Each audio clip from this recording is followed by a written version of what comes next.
96.9. Michael, merci d'être là. Avec plaisir. Bonjour tout le monde. On choisit de se parler d'allergie ce matin parce que la saison pas des mollusques, je l'ai dit, des fruits de mer. Des fruits de mer, oui. On arrive un peu là-dedans. Juste avant, tu veux toucher 2 secondes.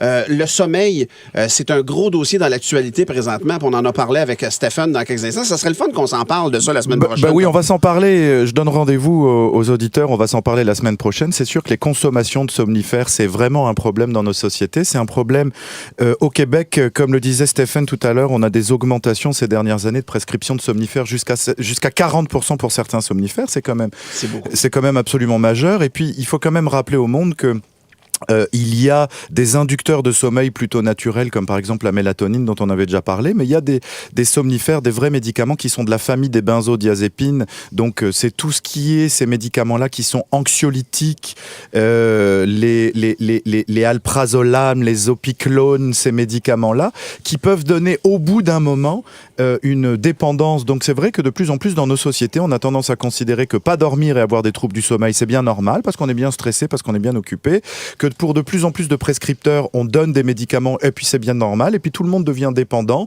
et puis on a ces phénomènes-là qui deviennent vraiment des phénomènes de société. Mais on n'en parlera pas là. On dort là-dessus. C'était pour dire ça la semaine prochaine. Oui. C'est un problème. Mais c'est pas des bonbons. C'était pour dire aux auditeurs, les somnifères, faut pas croire que c'est rien, c'est pas des bonbons. Revenons à nos pétoncles. Revenons à nos mollusques. Alors, on avait décidé qu'on parlerait ensemble de l'allergie, parce que là encore, c'est un problème qui touche bien du monde. C'est 4% des Québécois. Si on fait un calcul rapide, je l'ai fait à votre place, mes chers amis, c'est à peu près 350 000 Québécois.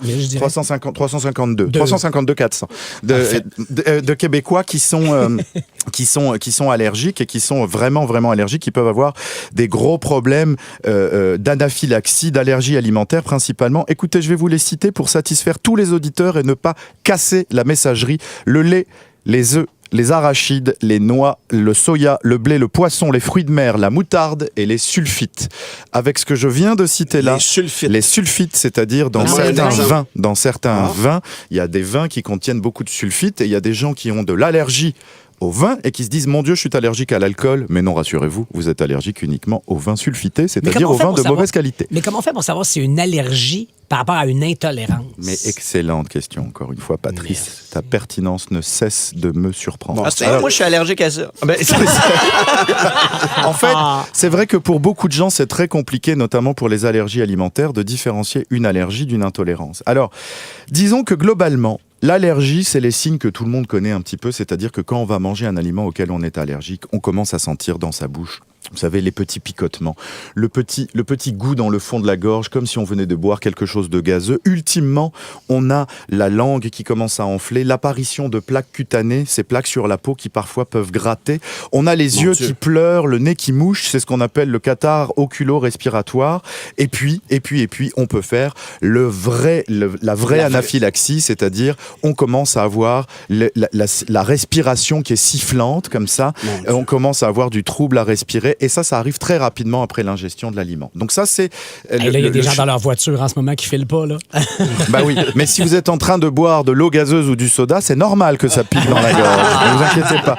Par contre, l'intolérance alimentaire a tendance à apparaître beaucoup plus tard, c'est-à-dire des heures et des heures et des heures après l'ingestion. Voilà, c'est un peu quand ça arrive dans l'intestin. C'est pas tout de suite quand c'est au contact de la muqueuse et du corps. Il n'y a pas le système immunitaire qui veille et qui, paf, dès le contact réagit. C'est quand ça arrive dans l'intestin n'aime pas, ne tolère pas, ne digère pas ce qu'on est en train de manger et va réagir bien plus tard avec des signes moins spécifiques que ce qu'on vient de décrire. Il va dire « C'était pas bon hier ». Et ça va ressortir généralement si je me fie à bébé. C'est parce que vous avez soupé chez Billy. À n'importe quel âge, on peut développer ça, une allergie? Alors oui, à n'importe quel âge, parce que c'est Fernande qui posait la question pour sa tante. Alors Fernande, oui effectivement, c'est complètement mystérieux et les allergologues à date n'ont pas de réponse à ça, mais on peut avoir des allergies qui apparaissent extraordinairement tardivement. Quand j'en parlais à une allergologue de l'hôpital Charlemagne avec qui j'ai préparé cette chronique, docteur Cherkaoui, salut, coucou, elle me disait que pas plus tard que la semaine dernière, elle a diagnostiqué une intolérance aux fruits de mer, qui est une des plus fréquentes, c'est pour ça qu'on en parlait maintenant, qui est apparue chez une patiente de 94 ans. Ben non! Et ce sont des authentiques allergies. Alors pour dire aux auditeurs comment on différencie une intolérance d'une allergie, on va consulter son médecin qui ultimement va vous envoyer chez un allergologue qui va vous faire, vous savez, les célèbres tests cutanés. Il y a des tests sanguins qui sont en cours de développement, qui sont un peu chers et qui vont probablement apparaître, donc qui vont être plus faciles à faire. Mais aujourd'hui, en 2017, pour l'instant, c'est la méthode cutanée, c'est-à-dire les petits réactifs sur la peau pour voir à quoi on est allergique. C'est la seule méthode. Quand on parle d'allergie, on pense à EpiPen Oui. directement. Pourtant, c'est pas le seul injecteur. Est-ce qu'il y a des risques aussi reliés avec l'EpiPen? Alors, l'EpiPen, c'est certain que c'est très important d'en parler. Alors, c'est pas le seul injecteur. Au moment où on se parle, au moment où on se parle, il a le monopole au Québec. Il a le monopole. Et il a eu jusqu'à il y a quelques mois le monopole aux États-Unis. Et alors, tenez-vous bien, les amis, l'EpiPen, à date au Québec, ça coûte selon la pharmacie 110 à 120 $ canadiens, d'accord ? Aux États-Unis, jusqu'à il y a moins de 1 an, comme ils avaient le monopole, dans certains États américains, un EpiPen coûtait 650 $ US, parce qu'ils jouaient avec la marge de profit, on comprend. Oui, c'est de l'abus. Et justement, beaucoup de gens allergiques se rappelleront que jusqu'à il n'y a pas longtemps au Québec, on disposait d'autres médicaments, et notamment l'Allerject, qui était un EpiPen qui était le fun, parce que certains allergiques parlaient. Ouais. C'est-à-dire que, comme ils savaient que quand quelqu'un est en réaction allergique et qu'il faut injecter tout de suite, on l'ouvrait et puis il y avait une petite voix qui décrivait les affaires. Les étapes à faire. Les étapes à faire. Mais justement, c'était à double tranchant cette affaire-là parce que certains étaient défectueux, très très peu. Mais comme ils étaient défectueux et que les gens s'attendaient à ce qu'ils parlent, c'est ça qui a fait que l'Allerject a disparu du marché. Mais la compagnie qui fait l'Allerject... Attends un peu, mais le médicament marchait. Le médicament fonctionnait, mais c'est juste la toute petite voix crépitante dans ce tout petit micro qui racontait n'importe quoi ou qui avait plus Elle disait, laisse aller. et ça marchait plus, donc c'est à cause de ça que l'Allerject a disparu. Mais l'Allerject est revenu, c'est l'Allerject qui est revenu aux États-Unis et qui a donc cassé ce monopole, et grâce à cette concurrence-là, maintenant l'EpiPen aux États, ça coûte à peu près autant qu'au Québec, et l'Allerject, vraisemblablement, va revenir aussi au Canada et au Québec, puisqu'il est revenu aux États et que les autorités... Ça va permettre de baisser les prix. Alors, juste pour dire aux gens, l'EpiPen, par pitié, vérifiez tous votre EpiPen. Un EpiPen, c'est valable 12 à 14 mois, d'accord ? Donc, ça passe très très vite, un intervalle de temps de 1 an. Sachez qu'au bout de 2 ans, votre EpiPen n'est plus efficace qu'à 90%, ce qui est correct, mais qui est quand même moins bien. Et au bout de 5 ans, il est plus efficace 0. C'est-à-dire, c'est exactement avec votre EpiPen comme si vous vous injectiez de l'eau minérale. Donc, checkez votre EpiPen, ça c'est bien important. Faites-le renouveler par votre médecin. Il faut en général avoir 2 EpiPen. C'est ça les recommandations québécoises. Une chez toi et une là où tu vas souvent, genre au chalet, genre à ta job, genre dans ton char. La recommandation, c'est de s'en faire prescrire 2, 3 quand c'est pour un enfant, parce qu'il en faut un à l'école ou à la garderie. Et il y a quelqu'un qui demandait peut-être en 15 secondes, Michael, es-tu capable de répondre à ça? Est-ce que l'allergie peut disparaître aussi mystérieusement qu'elle est apparue?